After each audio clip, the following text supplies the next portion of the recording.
સુરતના કાપડ ઉદ્યોગમાં એક નવી ક્રાંતિ આવી છે જે બધું બદલી નાખશે. ચાલો સમજીએ.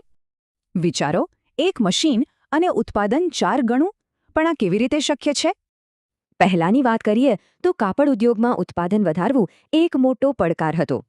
કેમ કે મોટાભાગના મશીનો એક સમયે ફક્ત 1 કે 2 જ કાપડના રોલ બનાવી શકતા હતા. પણ આનો ઉકેલ આવ્યો છે સુરતથી. એક એવી નવીનતા જે દુનિયામાં પહેલીવાર બની છે. મળો 4 પન્ના મશીનને. આ મશીન એકસાથે 4 અલગ અલગ કાપડના રોલ વણી શકે છે. તો જુઓ, જૂના મશીનમાં માંડ 1-2 રોલ બનતા, જ્યારે આ નવા મશીનમાં સીધા 4. સારું, ઉત્પાદન તો વધ્યું, પણ આનાથી મજૂરી અને વીજળીનો ખર્ચ કેવી રીતે ઓછો થાય છે? એકદમ સીધું ગણિત છે. એક મશીન હવે 4 મશીન બરાબર કામ કરે છે.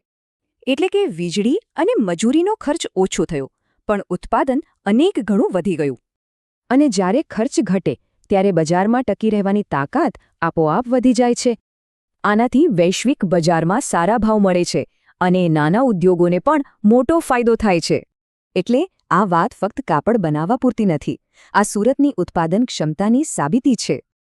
સુરત હવે કાપડની સાથે તેને બનાવતી ટેકનોલોજીમાં પણ દુનિયામાં નામ કરી રહ્યું છે.